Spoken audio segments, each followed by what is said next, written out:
Triumph over tragedy, well, it was both triumph and tragedy.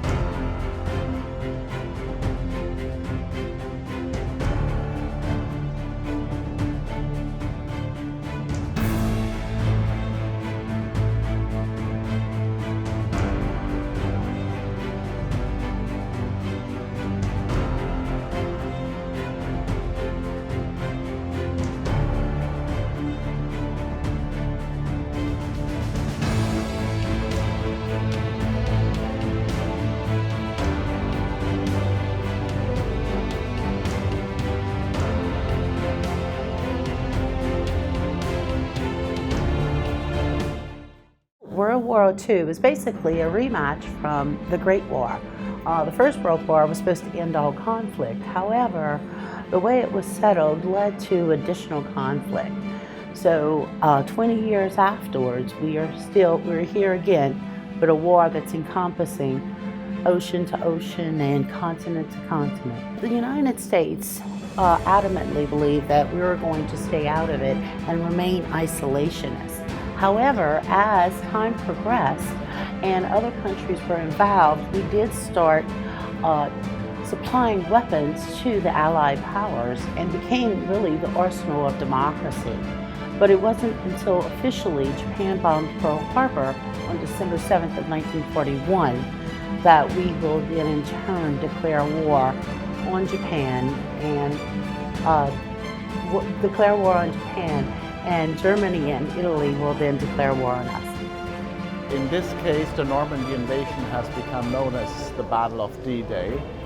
Was one of the most dramatic actions of World War II because it was the beginning of the unraveling of Hitler's empire. D-Day, the invasion of Normandy, June 6, 1944, was one of the biggest events of World War II. And the countries that were involved in the battles of D-Days were the invading allies, which were the armies of the United States, Great Britain and Canada, with some help from smaller nations. And of course, they were fighting the German Nazis who had occupied France in 1940 and still occupied it in 1944, and they were trying to dislodge the Nazis from Normandy. It was absolutely necessary that we accomplish and open up this new front on Normandy Beach. We really didn't have an ulterior plan, and so it was crucial that the Allies were victorious in opening up that front and marching towards our enemies. Without that, if we would have failed there, and the Germans possibly could have altered and continued to push us back, they may have been able to regain some of the territory that they had initially lost. It was both triumph and tragedy, I would say. It was a triumph in the sense that the Allies managed to find a foothold on the European continent and begin the task of unraveling the Nazi empire. It was a tragedy in the sense that, of course, many soldiers died that day on both sides, but certainly on the American side, some 100,000 Allied soldiers invaded and thousands of them died, and many of them right in the initial minutes and seconds of the invasion, still in the water, in fact. The Germans shooting down from 45 positions and of course, trying to stop them from gaining a foothold, from landing on the Normandy beaches. So I would say it was both triumph and tragedy.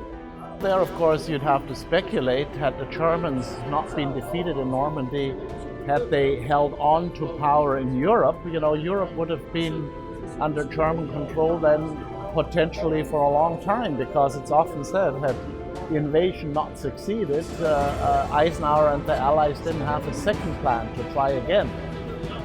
So in that sense, to think about it in terms of the Nazis stayed in control of Europe is sort of a sober thought, because it was a terrible regime.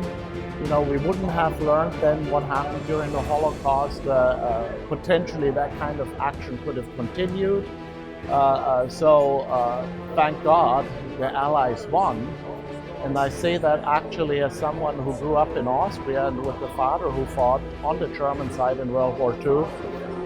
Thank God the Allies won. No, I don't. I'm glad I served. It was a big something, since I had never left Louisiana. Matter of fact, I had only left home one time for 3 days, and it's quite an experience to be away from home.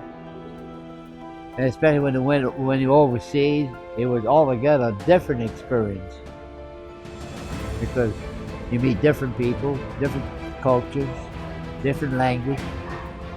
We haven't landed and stayed in England.